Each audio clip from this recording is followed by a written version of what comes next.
Good evening, and welcome to the regular meeting of the Stanley County Board of Commissioners, this the 16th of November, 2015. Vice Chairman Dennis will lead us in the invocation and offer the Pledge of Allegiance.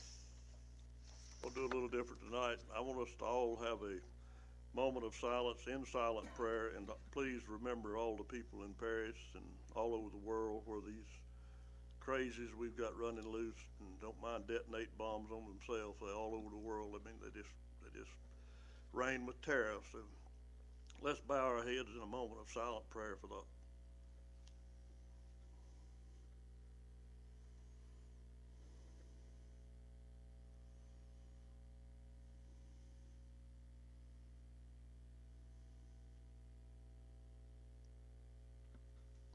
Amen.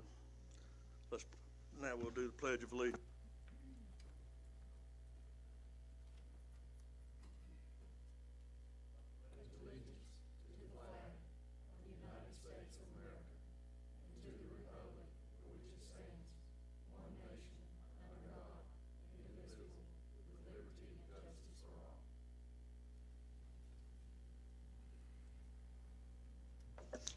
Thank you, Commissioner Dennis.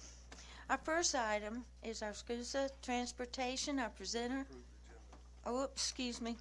Our first item is to approve the agenda. I move we approve the agenda as presented. Second motion. We have a motion and a second. All those in favor say aye. Aye. All those opposed say no. The motion carries. Now, SCUSA Transportation, Ms. Gwen Henson, Transportation Director. I believe you have two requests tonight. Yes, ma'am. Thank you, and good evening. The first one I have is an update to our county's drug and alcohol policy. We recently went through an audit as required by our funding sources to audit our program to make sure that we were doing what we're supposed to be doing. Just a couple things. One of the things they wanted us to do is to update our policy with current definitions that the federal government has come out with, made a few minor changes there, took out some details that are no longer required to have in our policy. There was no procedural changes that needed to be made. But anytime we make changes, even if it is a definition, or take out a few details, it's required to be presented to the board for approval. So I'm asking tonight that you consider the changes that we've made, and I've detailed a few of them in your packet. And if there's no questions, I'd like to ask for approval of the updated policy. Thank you. What's the pleasure of the board? Madam Chair, I move for approval. We have a motion. Is there a second? Second. We have a second. Commissioner Eford, any discussion? All those in favor say aye. Aye. All those opposed say no. The motion passes. The next thing is the members of the SCUSA Advisory Committee are appointed by this Board of Commissioners, and their terms are for 2 years. Those terms will end December 31st of this year. And I've submitted a list of recommended people to, again, serve on that committee. Everyone has been contacted and agreed to serve, and the only name you don't have is a representative from the hospital, but the Director of Case Management is supposed to get back to me with that. They do want to have a representative on the committee, and that's the only name I don't have, but I do have a representative from the hospital coming. Madam Chair, may I Yes. ask a few questions? Sure. Ms. Henson, I noticed here on the list we've only got, I think, about 2 or 3 of these folks that are actually from the private sector, one being Carolina's Healthcare. Right.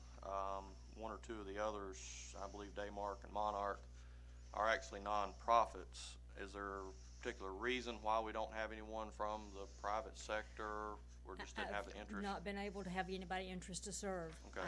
I've put the list out, put the information out there. I worked with Kathy at the chamber, asking if any businesses would like to serve.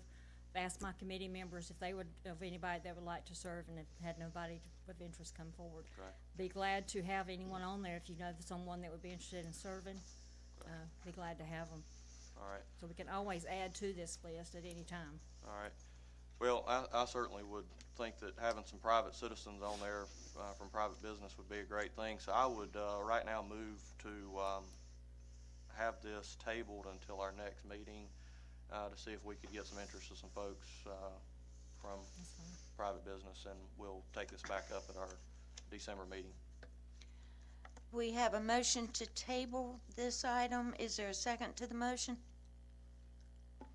I'll second the motion, and I guess you'll have time for other questions. Mhm.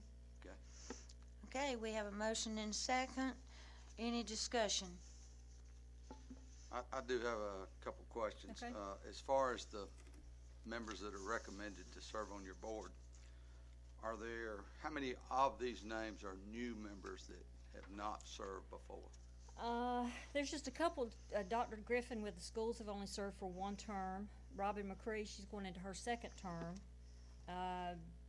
Some of these, such as the Chamber, the Health Department, Social Services, Senior Services, they're all required by the state to serve on the committee, so all the human service people are required, along with Brian Simpson and Rod. Rod's going into his second term. The other ones, they may not have been the same people, but the position or the agency they're serving has been on there for several years. Thank you for that. Question as far as the number of board members, is there a maximum number you can have? Or so if a couple other private citizens or private business owners would like to serve, could be That would added? be wonderful. Like I said, Okay. we've asked for private businesses for several years and not been able to get anybody. We also asked for general public, like a citizen, just, not representing any particular agency. We've not been able to get anybody interested to serve in. And a lot of people still consider us human service instead of general public. So we've reached out to general public and to the private agencies, but hadn't got any interest. So I would welcome any suggestions or anybody that will be willing to serve. We'll make an effort to contact Okay. some citizens and see That if we would be can help. great. Be great. What's the pleasure of the board?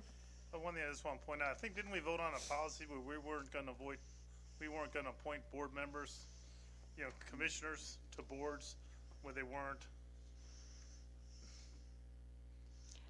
we're not supposed to, I think we voted on something, didn't we, early in there, where we weren't going to vote on board members to serve on boards other than the ones we're supposed to serve on? I think we had that discussion at one point in time, and we're going to bring it up at our planning retreat, and we never took action on that, if my memory serves me correctly.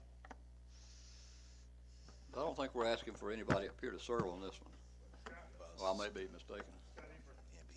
I served on it, yes. I He think the serves difference is through you the serve city. our, Through the city of Locust. He has Well, I served through the believe, city. the motion is to postpone this. It's not about any of those that are requested to be on it, or any of those from the private sector or the nonprofits that we may approach as individuals to be on it. Well, she just said that you could add anybody, so Yeah.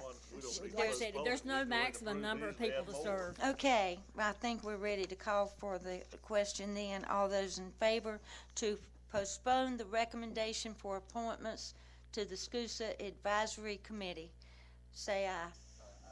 All those opposed, say no. The motion passes 4-3. Bill, you voted no? Okay. Thank you. For the next item, I'm going to hand the gavel over to the vice chair so that I can participate in this discussion. This is on the Agri-Civic Center. Mhm. The next item we have is the Agri-Civic Center presenter is Andy Lucas. thank you, Madam Chair, Vice Chair, and members of the board. This item before me, I'm not the only speaker this evening on this item. Alan will also be presenting some information to you, as well as Candace from the Agri-Civic Center later. I just want to give the board a little bit of history on this item, because some members weren't here when this whole project started. A group of stakeholders approached the board on December 17th, 2012 about the livestock arena concept. At the time, that concept was fairly simple facility where 4-H youth could host livestock shows and other educational events. And at the time, it was thought the facility would potentially be constructed in phases. In phase one, when that initial conversation happened in December of 2012, was thought to be somewhere in the $500,000 to $1 million range. The board agreed to allow a steering committee, which included county staff, to continue fundraising plans and to further to develop the conceptual plan for the arena. County staff presented a conceptual drawing of the arena with limited concessions, ticket office, and restrooms for board consideration in mid-June 2014, and sought $250,000 in financial support, which the board gave at that time. And at that time, the concept was estimated to cost between $750,000 and $1 million. I think we used $875,000 because it was sort of a benchmark in between $750,000 and $1 million. The board also authorized staff in June of 2014 to proceed with naming rights, and the board authorized using a portion of that $250,000 to proceed to hire an architect to develop a more formal design and cost estimates for the planned facility, so that could help fuel the fundraising, because they needed to have some more specific idea of what the facility would cost. The board approved $250,000 naming rights proposal from the Stanley County Farm Bureau in the fall of 2014.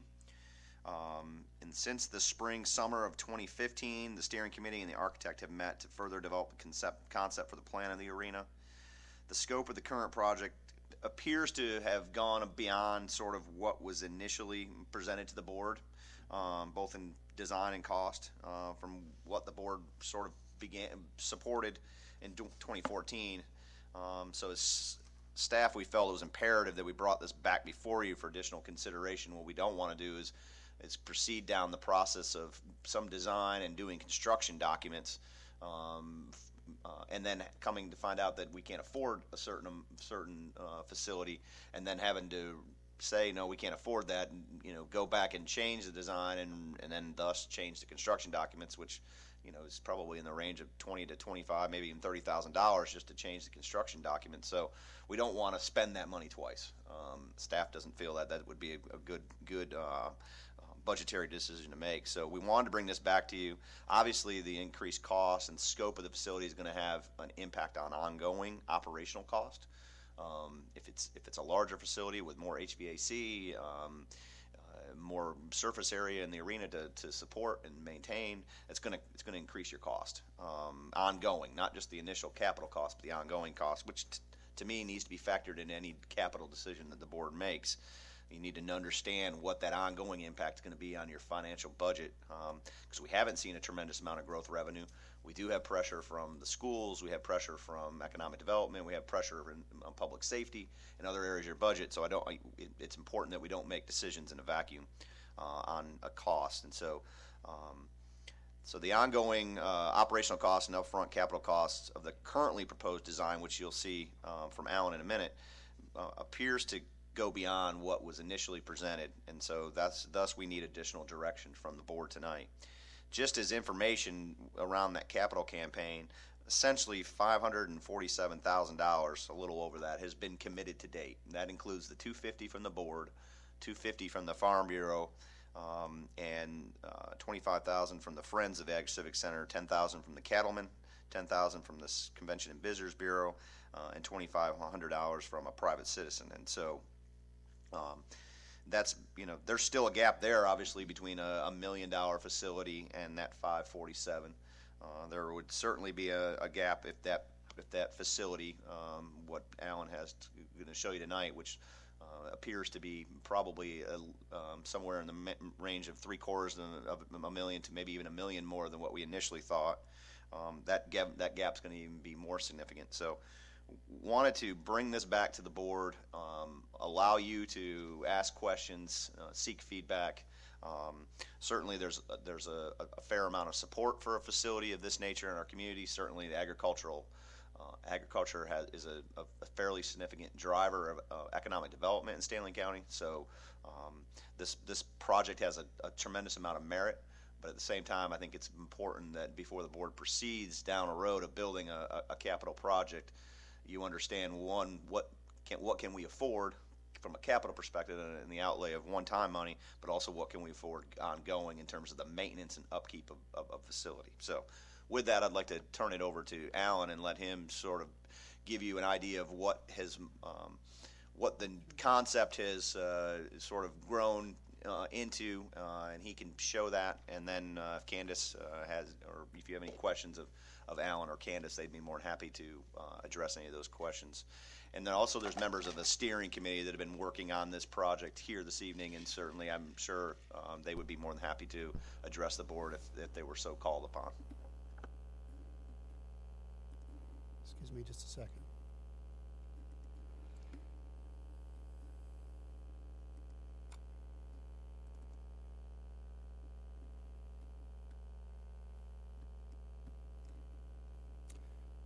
Can you all see that image on your monitors? Okay, good. There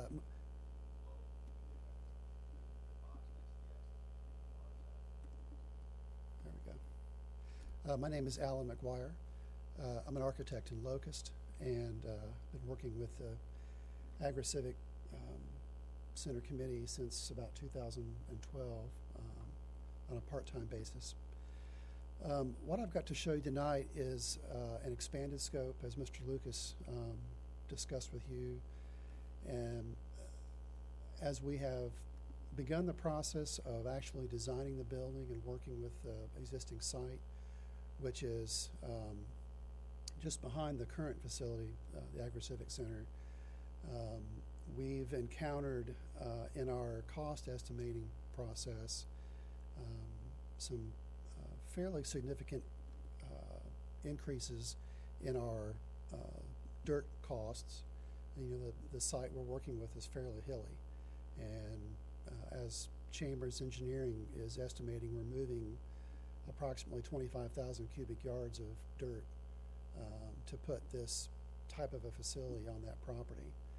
So before we even started looking at the building, we're talking about a budget right now of about $700,000 for our dirt cost. But also, as we've been working with the program, we have found a desire and a need for more support space for the facility, just to encompass a wider range of activities for the venue. As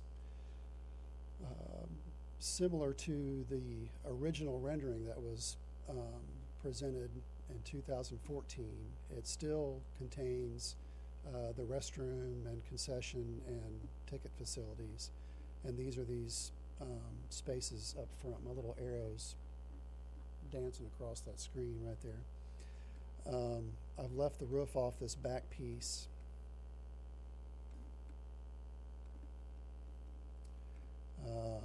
Inside, up against the arena floor, we're still dealing with the majority of our seating being bleacher seating. We are targeting a number right now of fixed seats at about the 600 number, which would accommodate our fairly large events. But the bulk of our seating is just this bleacher seating. We've added to the scope this other building at the end of the property, which provides an array of support spaces for this facility, anywhere from receptions and activities that go along with the arena activities to a judge's station, restrooms and changing areas for the contestants or the participants. And along with that building, we've added a small number of fixed stadium type seating off of this building right here. So we're still at our target number of seats. We've eliminated one row of bleachers to add these seats over here, which helps us in keeping our cost as close to the original as we can. But as Mr. Lucas said, right now we are estimating somewhere between 1.75 and a $2 million project, including those numbers I gave you for our dirt costs.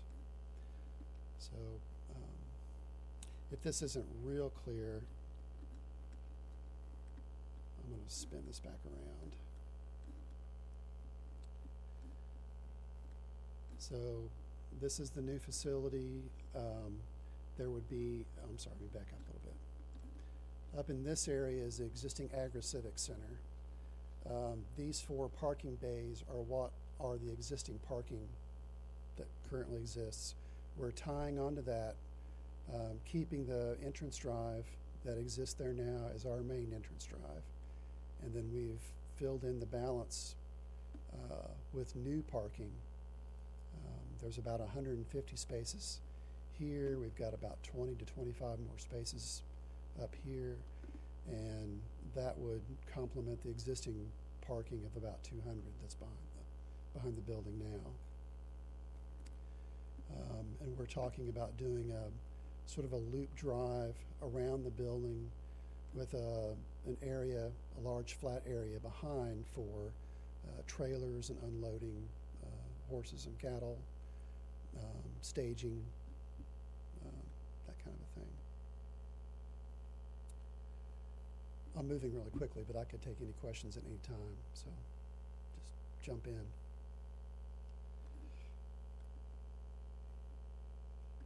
So The new building that you said could hold like dinners and expos and stuff. How many square feet is that? we've got 2,400 square feet in what we've shown right now. So That'd be like a one room? it's going to be the bulk of that building would be one big room. We might have a couple of small changing rooms and some minimal restrooms for that space, just for the convenience. But the bulk of that is one big room. Does anybody know the square footage at the hospital upstairs? Were they approximate? Because one thing about we're lacking in Stanley County is really having a place to have any sort of business expos and stuff like that. It seems like the senior center and the hospital are the two places to have those events, and they're kind of limited in size. This size of a facility, if it were just used for an event with tables and chairs, you're talking about 150 people would fit. If it's set up as a educational type of arrangement, maybe 100 people. So it's that was the goal, though, was to keep it as open and flexible as we could. Alan, what is the square footage under roof roughly in the arena area? The arena itself, the big metal building piece, is 150 feet by 200 feet.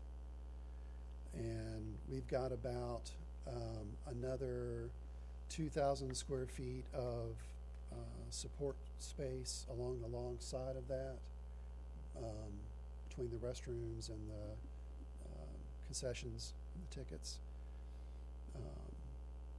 But we are, right now we are still counting on this entire building, with the exception of the support space, as being open air.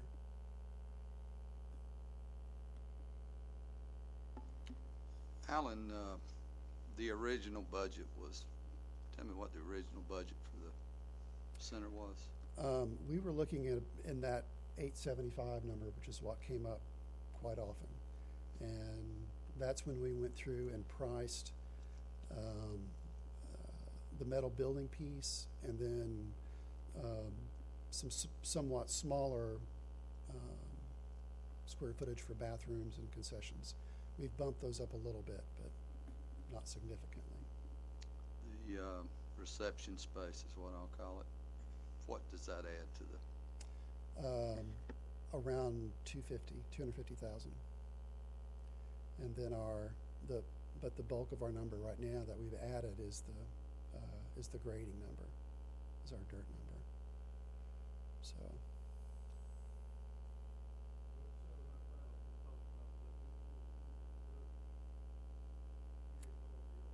Well, that's to get a pad available for this, is what that is. There in that number, though, there are some retaining walls, some sidewalks, that kind of a thing. And okay,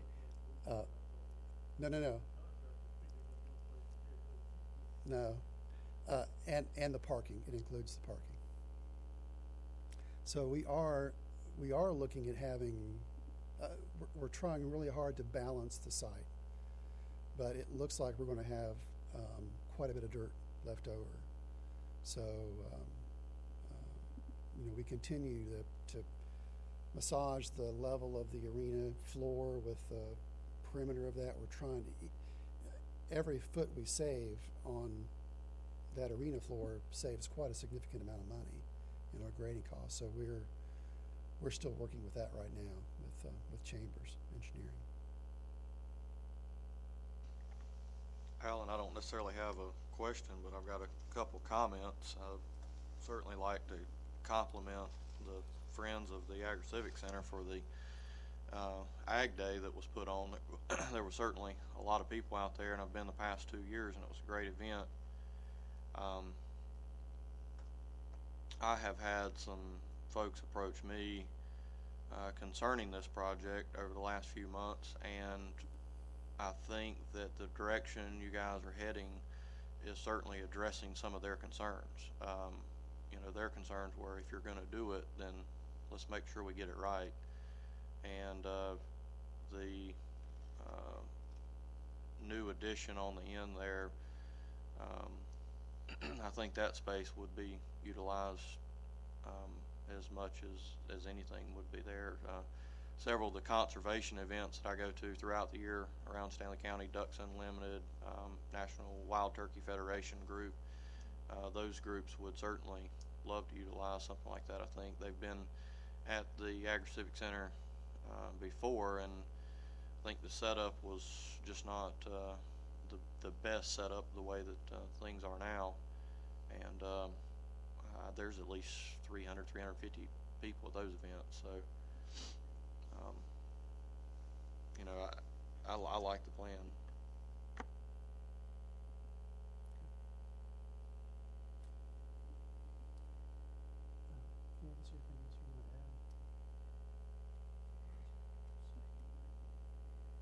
Oh, right. Also in our cost estimating and scope of the project, we're looking at a couple of things. One is an effort to collect the rainwater that comes off of this building. We'll have a significant amount of roof area, and from what we've learned so far, if we just use that rainwater for keeping the dust off of the gravel in the back to irrigation, it saves a significant amount of money on the operating costs. So we're trying that. We're also going to try to look at just what are the options in terms of adding solar power to this facility. Not so much that we would produce power to sell back to the grid, but just enough to store a generator on site that would provide power if we don't want to kick the whole thing up. So we're not advocating or pushing that to where it's a must-have, but I think we're interested in those options and what benefits they could provide. So, Alan, is there, and this may be to the committee more so than you, have we looked at any kind of projected income potential statement for something like this? yeah. Good evening. Thank you. We have not assessed a rate schedule as of right now. One of the discussions this board will need to have before we do that is to figure out, exactly what kind of business model this arena will need to have. Some folks in the discussion have said it could be a great revenue generating opportunity for the county, and that may be true depending on where the rates are set. As of right now, the rates at the Agri-Civic Center are significantly taxpayer subsidized to the tune of about 70 to 80%. So, the citizens of this county are subsidizing the rental rates. They're considerably higher for out-of-county citizens versus in-county citizens. So our committee has not been comfortable even theorizing what the earning potential could be, because we really have not had a conversation up to now about what kind of business model you wanted to apply to this facility. And we are approaching the 10-year mark for a rate evaluation at the Agri-Civic Center. So we could do all that at one time. Candace, good evening. Good evening. When the Agri-Civic Center opened, probably close to 30 years ago, and we called it an Agri-Civic Center, but the concentration seems to have been more of a civic center auditorium for events. So there's not been much concentration on agriculture. That's an important part and an added value. And I've done some homework, but our county manager was so thorough that my 34 pages I really didn't need. And I'm sure that you're going to share with me a lot of information too. As he said, 4 members of this board have not been involved since the discussion began in 2012. And I understand how the livestock show arena with agricultural education space, which is included, would be important and could bring events to Stanley County, and another venue to increase tourism dollars. And I also understand that probably vendors for agricultural products may have an interest in actually having access to the building or renting space or using it. On the fundraising through the 501c3 that was established in December of 2012, so how much has been contributed from the citizens, the small business, the corporate sponsors, and how much has been received by grants, if any? And I already know that the Farm Bureau in October of 2014 certainly was granted the naming rights for $250,000, and I believe they can pay that in increments of $5,000 a year, and the length of the agreement is for 50 years, correct? We have not actually signed the naming rights agreement because we were waiting on some of this other design issues to be worked out. So that hasn't taken place? It has not been formalized, no. Okay, so there was a board action that took place in December then? They accepted the naming, I'm sorry. Okay, yes, they accepted the naming rights proposal for $250,000 for a period of 50 years. What I meant was the installment payment plan has not been finalized. Okay, thank you. And in June of 2014, the Board of Commissioners made a capital commitment of $250,000. Then in December of 2014, the board approved a contract with the architect. As we were told, the original project construction cost was between $750,000 to $1 million. And the architect has told us tonight that the cost of the dirt moving and a few other items and the accessory building adds cost to this. These changes could represent as much as $2 million, correct? Correct.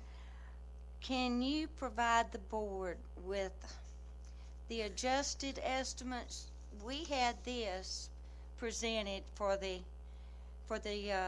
phase 1 and phase 2 with the operational expenses, and you touched on this, but I think we need to fill in these blanks with the electricity and the insurance, and I know that's hard to determine yet without a final plan, but that's something that I think the board needs more information on.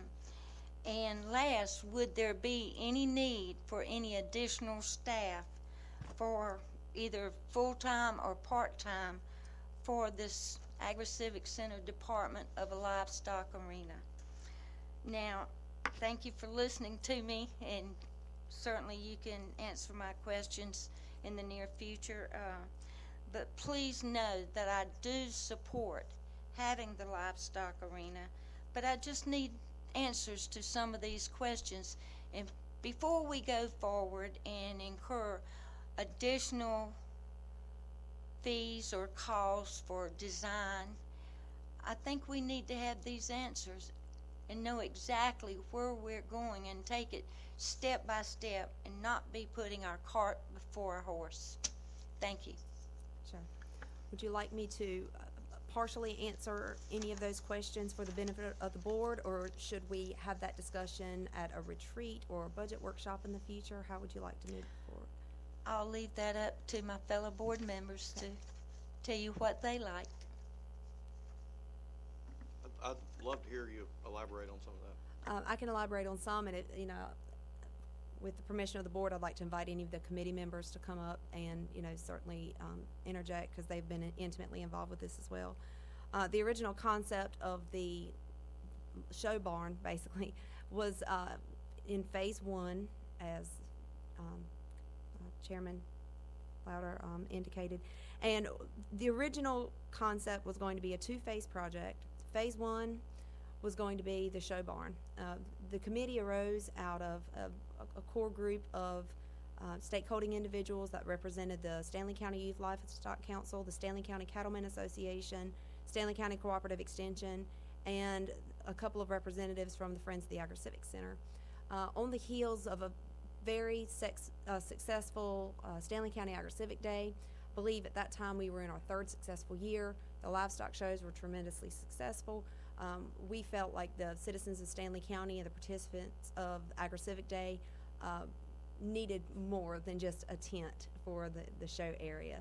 So we started meeting, as Mr. Lucas said, in 2012, and began formulating this concept. Phase 1 was going to be a very basic, for lack of a better word, pole barn, only it was going to be a metal open structure. It did not include all of the parking areas that Mr. McGuire has shown you this evening. Phase 1 did not have concessions, bathrooms. The grading was significantly pared down. It was basically going to be an open metal shelter. We met with the construction committee with the county, and I would say probably early 2013. And we learned that because of its proximity to the main Agri-Civic Center facility, we were going to be unable to develop the site in a 2-phase process. We had to provide fixed bathrooms and a certain amount of handicap spaces due to ADA compliance. And we are a publicly owned venue. So we had to immediately begin thinking of the project instead of a 2-phase project as a 1-phase project. So that immediately added cost on the front end. The idea of the support space was kicked around, but was not included in the conceptual rendering, because we still felt like that particular piece of the project could be developed down the road if fundraising was successful and far surpassed what the original projections were. Any questions about how the site's changed up to now? Okay. In regards to ongoing operating, there is going to be a remarkable difference. The support space, bathrooms, concession area, because we are including that as, part of the overall project instead of a phase project. We're looking at a minimum of 2 HVAC handling units. Just for a matter of comparison, the Agri-Civic Center utilities currently run approximately $47,000 a year. That's with 8 HVAC units. So with 2 units at the arena, plus the lighting and other things that would be required, we're probably looking at a $10,000 to $15,000 electricity expense per year. Phase 1 of the project, when we gave you those estimates back in 2013, we quoted property insurance only, which was at $300 a year. But because of the increased offerings that we'll have, plus the size, we're using a $4,000 for property and general liability estimate. The Agri-Civic Center insurance is currently in excess of $7,000 a year. So we felt like $4,000 was a medium between the $300 property you originally saw and the $7,000 a year we're currently having. Water and sewer will vary dramatically based on the type of events, the frequency of events, and our ability to redistribute rainwater that's collected. But for a matter of reference, our water sewer expense is currently $2,500 a year. And of course, we don't have any livestock events where there'll be water in up and washing down, so we feel like that's a fairly conservative estimate. Other repair and maintenance for the facility, standard for the county, when we're calculating R&M for existing facilities, is $1 per square foot per year. Considering that, the proposed arena, as you've seen tonight, has a under shelter area of approximately 30,000 square feet, be 150 by 200. The support space has a square footage of 2,400. The pavilion structures total 2,350, and that breaks down to 600 square feet in each of the restroom buildings, 900 square feet in the concessions, and 250 square feet in the ticket sales, bringing your anticipated repair and maintenance budget to $34,750, with the understanding that those expenses will not be there in the first, probably 3 to 5, maybe even 10 years of facility, because things will be under warranty. Other facility expenses that I feel like we need to discuss. We will have to have a solid waste contract. Currently, the Agri-Civic Center waste contract runs $1,350 per year. And that's for one dumpster receptacle. So we'll have to have one at the arena and one at the Agri-Civic Center. Our lawn care contract for the year is currently $7,800 for the year. The only thing that includes is the area between the building and 2427 and the grassy area between Newt Road and the facility. The overflow lot is currently maintained under a no-cost agreement with a local farmer, which may be void once the arena site is developed, because you won't be able to make hay on a field that's no longer there.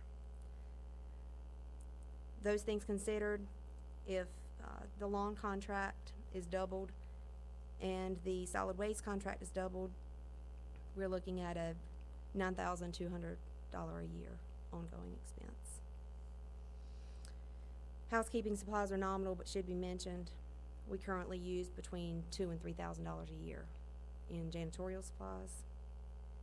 Of course, this facility will not have the office space that the Agri-Civic Center has. And to your last question about staff, we hope that the arena is used well and used often. So staying optimistic, we're recommending a budget of $10,000 a year for part-time staff. We do feel like the management and the reservation of the facility can be done with existing staff, as well as the facilities management department overseeing the large capital improvements and large maintenance items. But the staff we'll need will be custodial, and possibly even have some specialized skills in the livestock field. Candace, I didn't hear what you said the lawn care agreement was.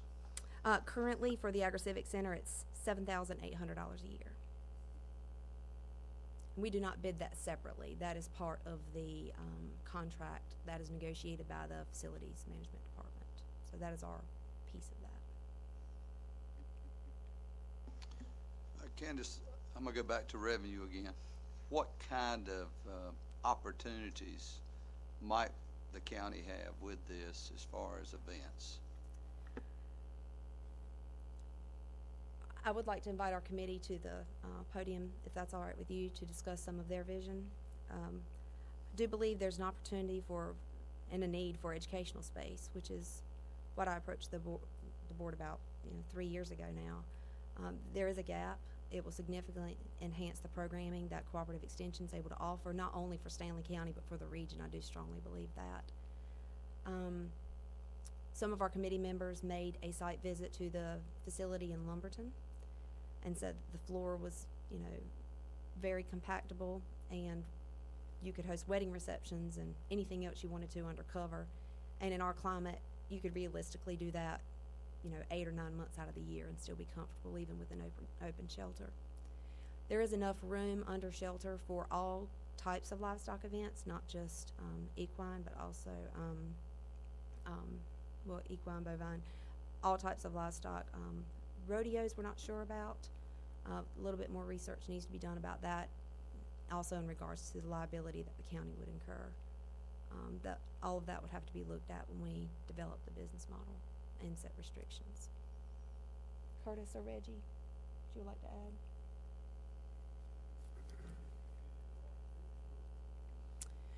We have had some dialogue with promoters with dog shows boat shows, you know, any trade show could be done under that cover. And like I said, you know, in our climate, 8 or 9 months out of the year, you could easily do that, and folks could be comfortable.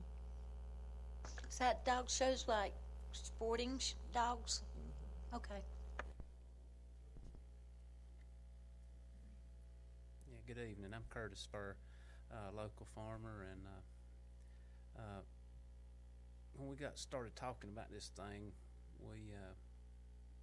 one of my biggest pushes was for this big room that we can have a place for weddings, educational programs like Quality Equipment every year has a update where all the farmers come in and we sit down and they go over the new updated equipment. I'm a hands-on person. I learn more by hands-on, and if they had a big planter folded under the arena on a wet afternoon or morning or something, we could put our hands on, and then we could go to the classroom or the room and get down to the brass tacks of what we're looking at by film strips, paperwork.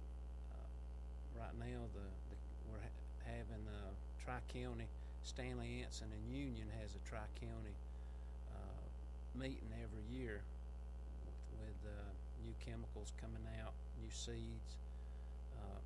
I see a big use for this building, but my thing is I don't think it's big enough. I think that if that room, we could make it big enough also to have a catering service, somebody come in and cater a meal, but right now we don't have none of that figured in the budget. But if we could get y'all's blessings to maybe do that, we would be interested in putting that in there too.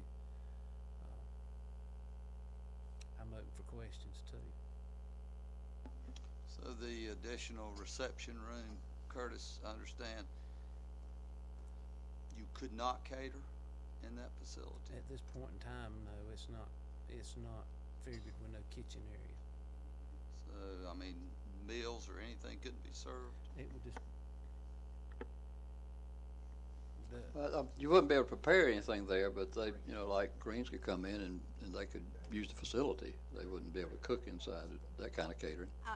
Excuse me, Curtis. I would like to add that at the Agri Civic Center currently, caterers, we have catered events several times a month that would not restrict caterers from coming in. We are not permitted with a catering kitchen or permitted kitchen. So we already have a policy in place where there's no on-site food preparation. So that would carry on more than likely, unless this board wanted to dramatically change our operational model. More than likely, I would recommend still no on-site food preparation. Still have catering, yes. but we still need, there'd be a little bit of sink room or something like that that would need to be probably put in. Has there been any investigation into what the revenue for the county would be in a year? I mean, you did a feasibility study, an impact study, or? We have not. There's been some discussion. As you know, those studies are very expensive. Our committee did not feel like it was the right time to do that kind of study. We can certainly initiate that if that's the pleasure of the board.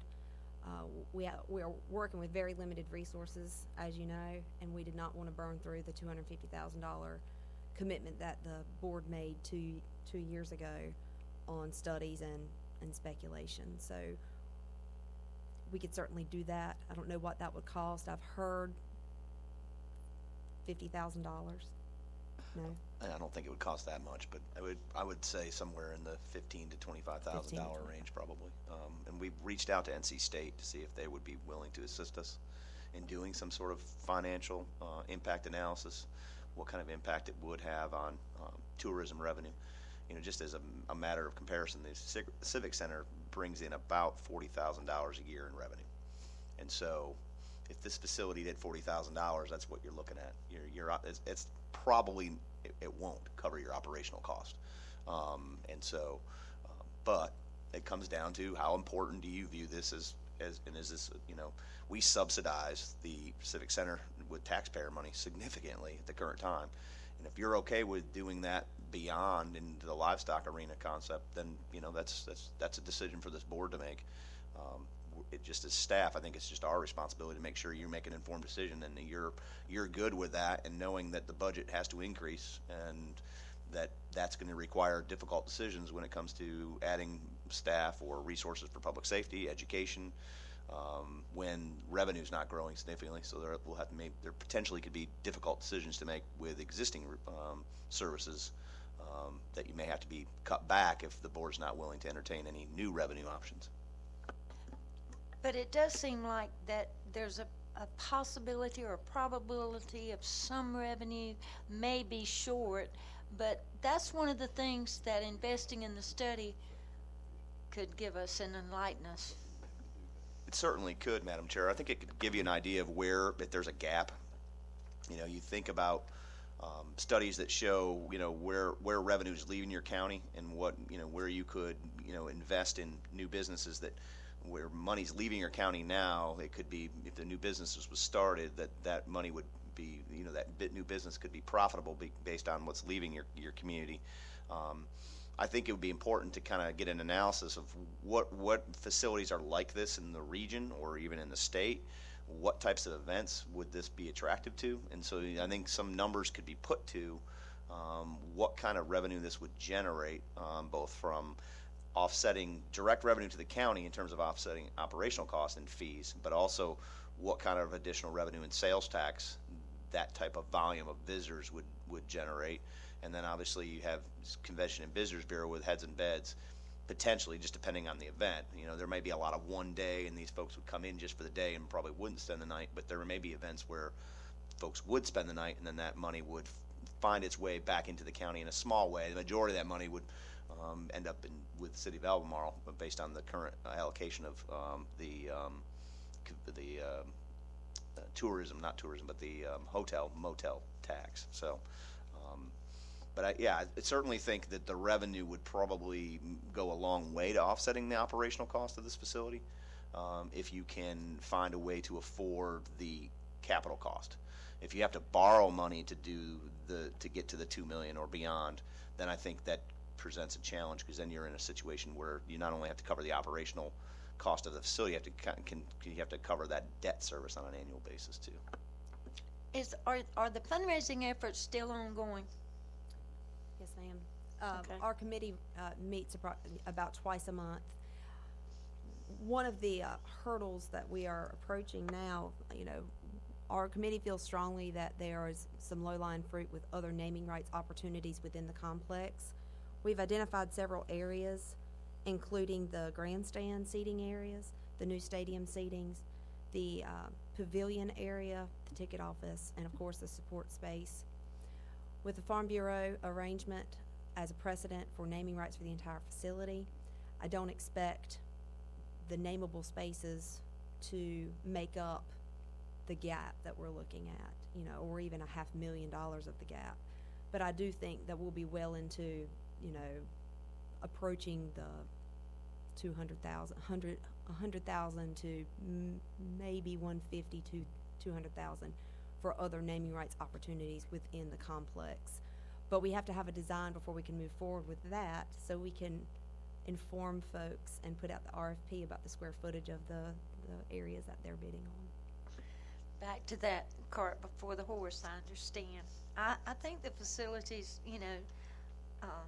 a beautiful facility, and I hope that we can work through this. Thank you. What pleasure of the board. Madam ahead. Chairman and members of the board, my name is Reggie Medlin. I'm not a farmer. I was born and raised here in the county. Went to school with some people sitting up there.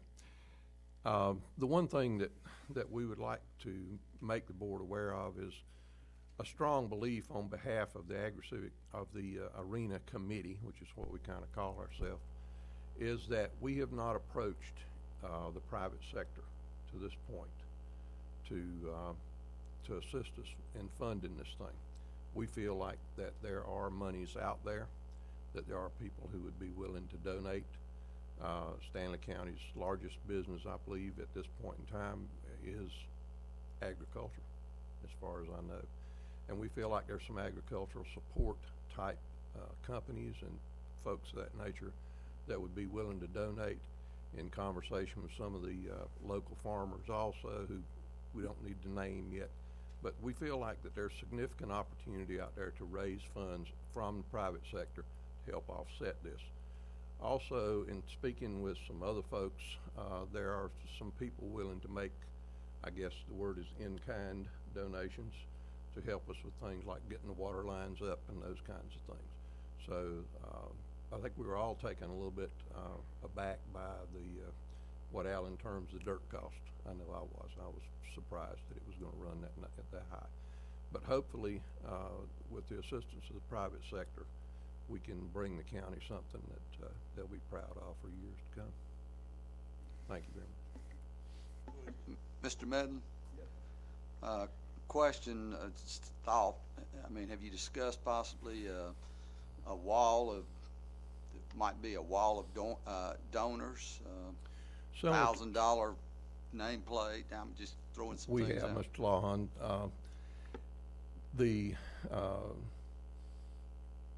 The thinking is that tonight, you know, we needed to get past this. We needed to get the approval of the board to proceed with what we're looking at here. Once we have your approval to proceed with what we're looking at, then we can begin to sit down and look at things just exactly like you're talking about, in addition to naming rights. And I know all of you have been to the farmer's market here, and you've seen those signs around the perimeter of the farmer's market, and we would anticipate something of that nature also, yeah. Mr. Chairman, if I may ask the county manager a question. If we would go with a study, and you mentioned NC State, do you have a timeline for that? Can you tell us? I don't, not without having talked. I'm working with Lori Ivy, who's obviously our extension director, and using her contacts with industrial extension and NC State, and dealing with the university. They don't necessarily move or work as the standard schedule that a lot of us do, and so it's been a little difficult and challenging trying to get them to respond to some things. But I really don't have any idea, because I haven't talked to them yet. I don't think it would be as expensive as using the private sector to do that study. I think using the university will offset our costs significantly, but I believe that'll probably extend the time frame of how long it takes, just knowing and having worked with universities in the past on different projects.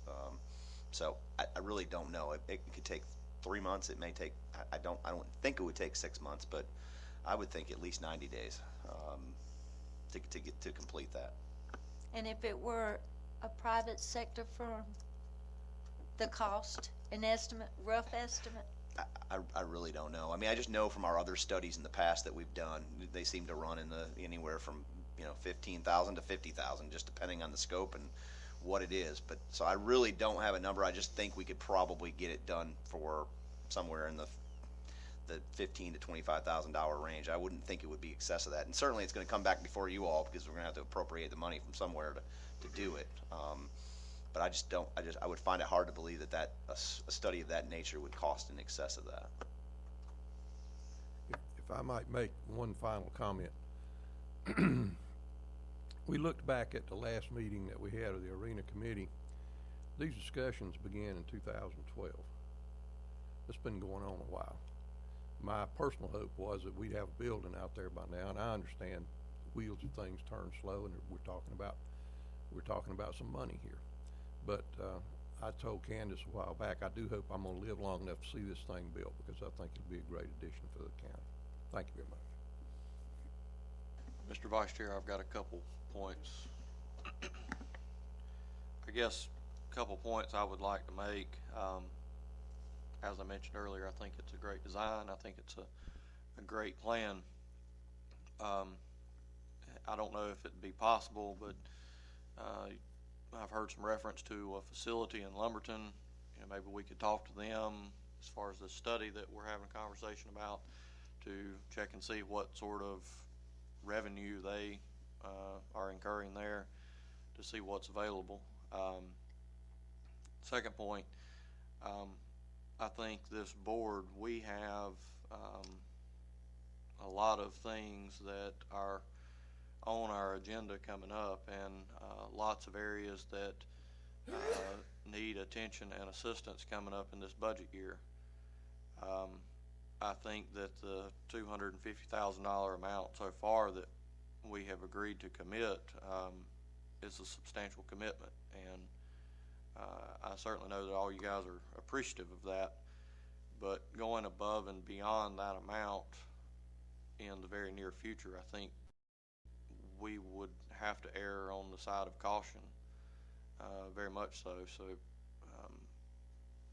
you know, and I know that's the reason you guys are here tonight is, you know, concerned about the cost and the scope of things, but I would just leave you with those comments. I like the plans. I like the idea. And I think this board needs to be very cautious of our commitments financially. Mr. Vice Chair. Go ahead. I am really torn about this because I had thought 5 more years ago that we needed a facility such as this, not knowing what the cost would be at that time. And I'm all for that. But I agree with Joseph that we're looking at an additional cost. You know, we're subsidizing the Agri-Civic Center now. We subsidize the airports. We've got 2 entities that cost us taxpayer money. But we are obligated to do those things, even though it does cost us some taxpayer dollars. It's just going to be tough to decide how much more, if any, that we could commit to this. But just to let you know that this is one of those I'm kind of straddling the fence on. It's really a tough decision to make, but I think it would behoove us to do a feasibility study, impact, whatever you want to call it, just to see what's out there. Now, Joseph's idea of contacting Lumberton, you know, at the same time, are we going to be able to attract the same type of things that they do, or are we going to take something away from them? I know the only other facility I can think of is over in Concord, and it's quite a bit bigger than what we're looking at. But, you know, we could do some of the things that they do there, some of the smaller events, I'm sure. But just to let you know where I stand, and it may be something we need to just table until we do I think it'd be worth the money to do the feasibility study. Vice Chair. Just likewise, I think it'd be worth looking at the feasibility study. Yeah, I think Stanley County in the past is too long that they're afraid to make investments in the county for the future. And if you're going to do something, you might as well, I think one of y'all said, you might as well do it right the first time and get it done instead of doing it halfway and then letting it sit there. And then it's like, well, it would have been nice if we had a facility for expos or for a concert or for classrooms and stuff like that. And agriculture is the last of the symbols on our seal right there that's really going strong in the county. So, you know, I'd like to do the feasibility study and do forward, especially since they're really starting with their fundraising, hadn't really got involved with their fundraising at the time. So I appreciate y'all doing the plans, and you know, when you travel from time to time, you go to these small counties and you see how they've invested in their communities. And Stanley County, we're so hesitant to do so, but we're proud to pound our chests and say, well, we haven't raised property taxes in 500 years, you know, but while we crumble, you know, for not investing in our community. So anyway, I appreciate y'all's plans, and I'd like to start moving forward and doing the feasibility study to get more information. One question of the committee: how much is the local farmers, agriculture community backing this proposed plan? I know the Cattlemen Association's out there, but I mean, our local farmers, are they in behind this? Well, we've not really got out and beat the bushes till on account of we needed to get y'all's blessings to go on with it. But all the ones that I've talked to, everybody's interested in it. I think it's just going to take somebody to be the first one. everybody said it's long overdue, you know, Mr. McIntyre mentioned going up on taxes and property taxes. Well, if you stop and look at it, who's paying the property taxes? It's the farmers. So, you know, we need to keep them in mind also. But, yeah, to answer your question, we've not got that far yet. Mr. Chairman? Go ahead.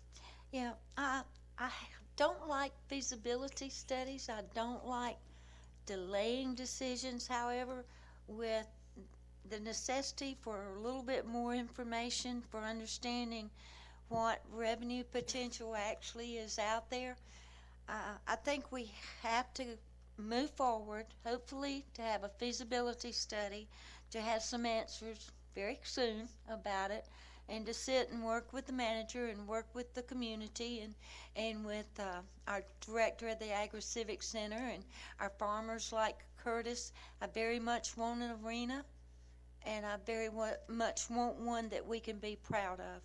But I do think we need this study. Thank you, Mr. Chairman. One more comment, Mr. Chairman. Go ahead. How soon could staff contact private concerns that do feasibility studies and find out a cost, you know, an estimated cost, and get back with the board? And that was one way we could proceed. I'm sorry. We can contact them tomorrow and begin the process of researching and figuring out who does a good job in that specific area, or who focuses on those. I mean, I've got plenty of folks contacts to begin that process. I would think within a week's time I could come up with a list of 4 or 5 and bring something back to you at the next meeting with, you know, to authorize us to, you know, move forward with that and at a certain dollar amount. And then, you know, and obviously the 250 is already there. If you could just authorize us to use it from the 250, then we really wouldn't have to appropriate any more. We wouldn't have to appropriate money from fund balance at this time. At some point in the future, you may have to. So that's a we could easily bring this back to you within I guess it's 2 weeks. Yeah, because of the way the Mondays fall, it's closer to 3 weeks.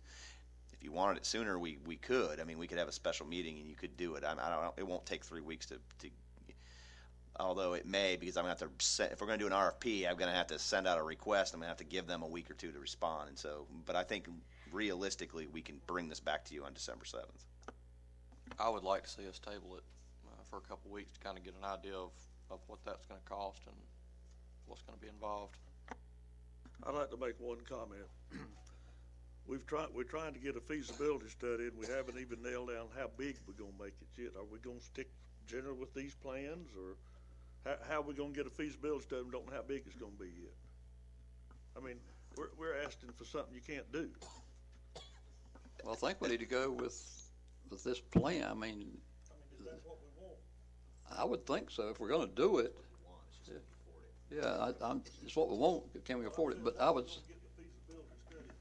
Well, I think the feasibility study, if you give them a general plan, I think that in that feasibility study, it's going to tell us whether it needs to stay at the current scope or whether it needs to increase significantly more, or what it needs to do. You're also, you know, Mr. McGuire said that you was talking about adding solar to it and rainwater, so I think we need to, that's the expense that you're going to have to incur. I guess we can just figure on what we got now and just anything that added to it, because I know it's been changed a couple times. I think we need to see what we can afford and then design the building to it. I would agree. I think you can start from the scope of what you have, and then I think you ask them, you know, again, where are the gaps? What kind of revenue opportunities? What kind of events would this facility be attractive to?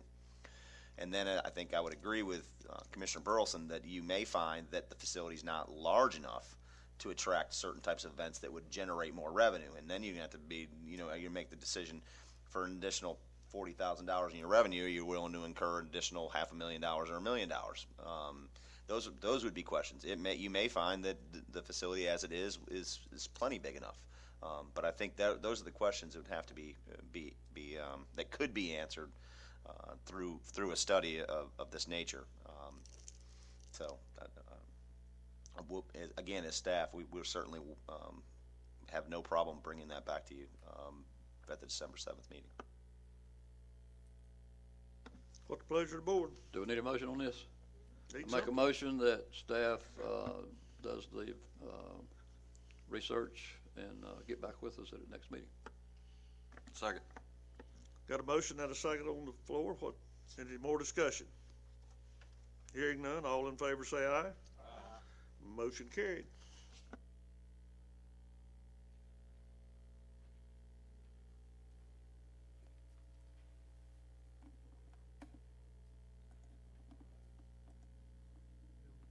Now we got to authorize naming rights, or are we gonna do that tonight? We can't do it. I think all that's premature until you decide what the scope of this facility is gonna be, and if you all are wanting more information on what the revenue potential is for this facility, I think you wait on that before you make a design decision, because I don't think you want Alan doing any more design work or drawing any construction documents, and then finding out that we can't afford it, and then having him redo that, because I think then you're spending money twice, and that certainly is not a good use of taxpayer money. Only thing I can say, let's do it while it's on paper. Let's don't wait till we get it on the ground and change our mind.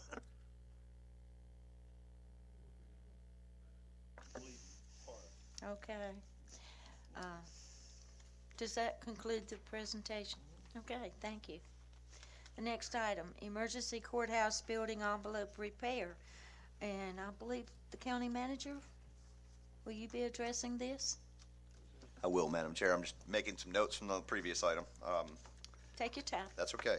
Item 3, during the replacement of the 4th floor windows in the courthouse, we've discovered that there are some significant caulking issues above the windows where the facades, the stone facade comes together, those panels, all the way up to really what is considered the penthouse in the roof area. There's a line of caulk in between each of those panels, and what we're finding is that is significantly deteriorated. And not only are the windows leaking, but that area is leaking and it's coming down into the windows, and then the old windows didn't have any place for the water to go. These new windows do, but that still isn't addressing the problem. I mean, even though these new windows have a weeping well where the water will collect and then weep out in, still, to me, if we're going to fix it, we need to fix it. The building envelope needs to be sealed, and that needs to be replaced and warranted. So we have a quote to do that for $39,000. That facility has served us well, and I think it will continue to serve us well. It's a certainly a very sound structure, but as you know, even with your houses, and if you don't take care of your roofs and the exterior of your home, it'll slowly deteriorate on the inside, and we're starting to see signs of that at the courthouse, where we made this commitment to do the windows replacement because we were facing issues on that 4th floor where the paint is blistering off the walls and it's seeping down in the carpet, and we're having some mold issues. So the first step is to address this building envelope issue and then turn our attention to the interior of the facility where we can replace that carpet, redo the walls upstairs, where we've done some of that, but there's some more that needs to be done. And so I'm asking the board to consider a appropriation of $39,000 from general fund balance, and in my opinion, that's what general fund balance is for situations like this where we need to do emergency type repairs to take care of our facilities. Asking for that appropriation of $39,000 so that we can make this repair. And I know the quote's a little more than $39,000, but within our facilities maintenance, repairs and maintenance budget, I feel like we can cover that another $995 throughout the course of the year. Madam Chair, Yes. I make a motion that we approve the emergency caulking repair to the courthouse. We have a motion and a second to approve the emergency caulking repair at the courthouse and the associated budget amendment. Is there any discussion? Madam Chair, I've got one question. Go ahead. I'm assuming we did receive more than one proposal estimate. We did. I just put the lowest one in here. We also received one from the current window. Stokes is doing it. They're actually subcontracting out, and they had someone do it. I want to say it was in the neighborhood of $43,000 or $45,000 for them to do it. So I went with the lowest. We went with presenting you the lowest bid. Certainly, if the board wants to go higher, staff's open to that. That's at your discretion. Question, County Manager Lucas. Were there any other Stanley County contractors contacted on this? I'm not sure. Jerry Morton, I asked him to get some bids on it, and he did, and then I asked him to get folks who are well-versed in this type of repair so that, we would get a job. I didn't want folks that were, that this wasn't something within their scope of, and what they do well, because this isn't too important to get somebody who's just, generally does building repair. I felt like we needed somebody who's specialized in this type of work. And a follow-up question to this particular company, what, do we know their reputation? We have used Strickland in the past for some work at the courthouse and some lower areas of the courthouse on some weather sealing and waterproofing, and to date, and I think those happened when I got here in 2008, and to date, I don't know of any issues or concerns that we've had with that. I also believe we used them at the senior center for some work there. That's probably been 5 or 6 years ago.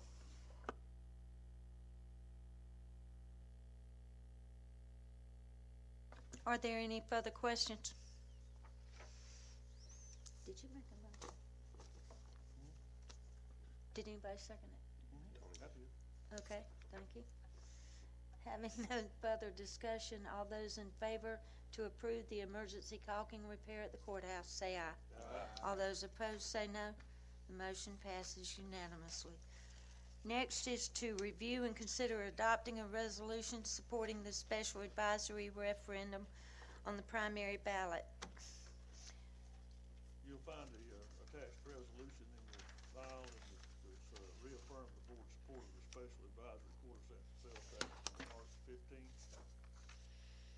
Whereas the North Carolina General Assembly enacted the quarter cent county sales and use tax, Article 46, Chapter 105 of the North Carolina General Statute, Session Law 207-323, which authorizes counties to levy a local sales or use tax. And whereas on May the 18th, 2015, the Stanley County Board of Commissioners called for a special advisory referendum and stated its intent was to use the revenue from Article 46, 1/4 cent county sales and use tax, if approved by the voters of Stanley County, to fund initiatives related to public education.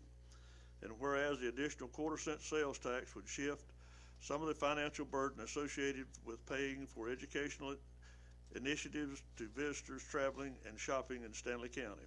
And whereas, with the exception of the Union, the sales rate in the neighboring counties, Anson, Cabarrus, Davidson, Mecklenburg, Montgomery, Randolph, and Rowan is currently at least 1/4 cent higher than Stanley.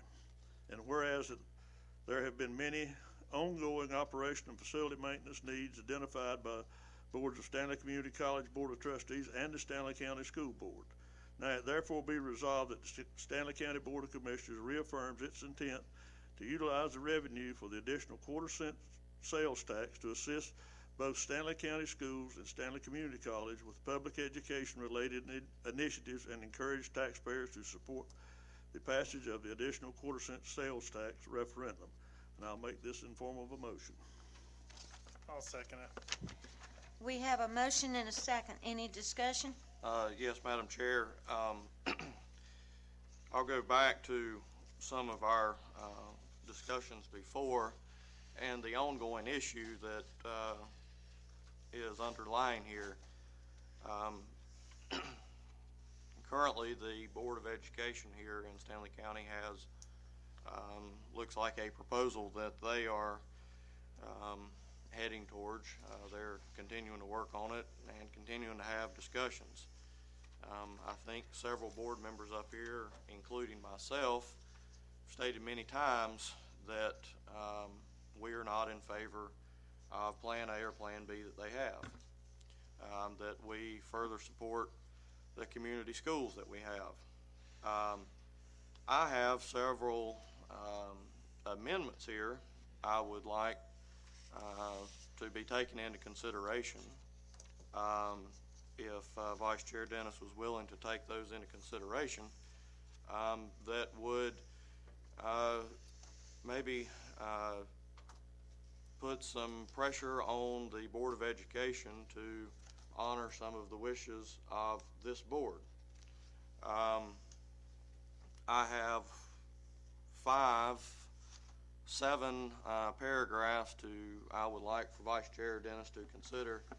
I don't wanna consider those, this is just, are we supporting the quarter-cent sales tax or not, period? So you're not interested in even taking I don't discussion wanna or put- even hearing what It's the... not my job to put pressure on the school board to do whatever they want to, they were elected to do that, so are we gonna support the quarter-cent sales tax for education, period? Well, I think a lot of folks would support the quarter-cent sales tax if they knew that it was going to support community schools. I think that to get folks to support it in Stanley County, we're going to have to assure them that their wishes are met, and that is to maintain community schools in our county. And if we're just putting a blanket statement out here to raise taxes in Stanley County, I think you're going to see a large amount of folks are going to turn out and vote against that. I certainly, for one, just as adding a blanket tax increase out here, I certainly, for one, am not going to support that. I think we have went in this direction several times, and it's time for us to speak up and either support community schools or not support them. And I know there's some different opinions on this board, but I have never been able to get the board to vote to take a public stance. They have made comments that they support community schools, but so far you have not, Vice Chair Dennis, actually been willing to do that. You have mentioned that you support community schools, but so far you have either kept that from coming to a vote or not being willing to support it. I have not kept this as a resolution, are we gonna support the quarter-cent sales tax for education, period? Just my comment is I support education. This is to enhance education in Stanley County. Vote for this is a vote for education. A vote against this is a vote against education. No, a vote against this is not a vote against education.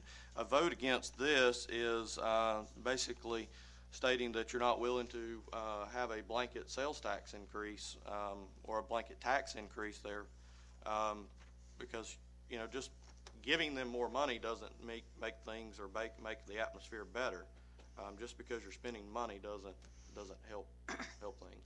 But this board has, if we do get it passed, we have the right to tag the money that we give them on anything you want to put it on, as far as it's for education. You don't have to just give it to them blank. That you can do it in the form of a grant, but I'm trying to explain to you that you're not going to get the support of these groups and organizations that are out there that support the community schools. I can think of the groups in Norwood and Oakboro certainly going to work very hard against this, I believe, if they know that there's no hope out there to ensure the existence of community schools. That's fine. This is vote for education or against education. I don't want to add a whole lot of stuff to No, it. it is not. It is not voting for or against education. This is to vote for the support of a quarter-cent sales tax increase, a tax increase. Well, we can talk all night about it, but this Gentlemen. is Call this the is question. We have a motion and a second. All those in favor of the resolution in support of the scheduled March 15, 2016 special advisory referendum to increase the Stanley County sales tax rate by 1/4% for public education, say aye. Aye. All those opposed say no. No. The motion passes 5-2. Our last item, our consent agenda. I make a motion we approve. Second. We have a motion and a second. All those in favor say aye. All those opposed say no. Public comment. Does anyone wish to come forward to speak? Seeing none, I'll start with Commissioner Ashudo. Just want to thank Commissioner Eford. I believe he went to, was it 3 municipalities so far talking about the quarter-cent sales tax? And I've got a little flyer in my head. I just hadn't put it down on paper yet that I think it'll be a good, something we can start producing and getting the word out. And I think we have the COG meeting next week, and I'd like to see this resolution be passed by other municipalities, start getting the word out to help promote education in Stanley County. And then just want to give a quick shout out to the Greystone girls cross country team for bringing home a state championship to Stanley County. The Greystone girls won the 1A state championship, and A shout out to Leffler McManus from West Stanley Colts.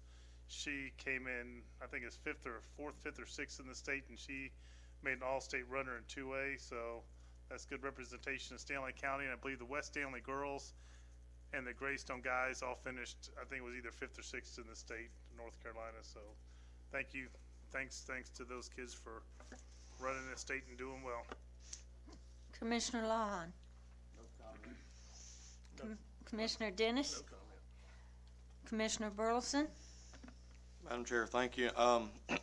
I'd just like to say I had the opportunity to go out to Oakboro last week and participate in the Veterans Day celebrations and talk with a lot of veterans out there. It was a great event, and really enjoyed that. I think it was a great move to have the event out there this year. Also, would like to, I guess, mention the folks that were here from the Agri Civic Center this evening. They've already stepped out, but I think that they're doing a great job so far, but I'm still concerned about the cost that is there. But I wanted them to know that they had a great turnout at the Agri Civic Days, and really look forward to doing that in the future. Also, I'm very disappointed and frustrated this evening because we had Commissioner Dennis and Commissioner Shudo basically shut down the discussion on community schools this evening that I was trying to have some participation in dialogue with them. It's frustrating that we're continuing to go down this road, and when a large amount of the community has spoken that they support community schools, and Commissioner Shudo is continuing to push his agenda, and I just don't think that we're going about this the right way at all. I don't think that we're going to get the support that is needed. Commissioner McIntyre. Just one comment. I have had several veterans to tell me that they thought that was one of the best parades the veterans has had in a long time. And I can just reiterate Commissioner Burleson's frustration. I just think that, the school board hadn't asked us for a thing except for our blessings, and I don't think we've given it to them, and I don't think that we're doing justice if we don't hold them to, we said if you guys will abandon those plans, then we'll certainly support the sales tax, and I don't think they've upheld their end of the bargain. Just point of order, I don't think we ever said that. We never voted on that as a board.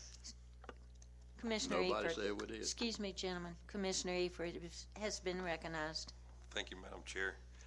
Just a quick couple updates on the performance reports for the volunteer fire departments in October. They had a total number of calls for the county of 823.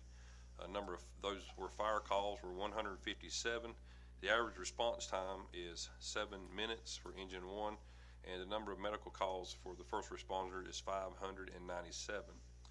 On the airport side, the performance report, there was 1,325 flights in October.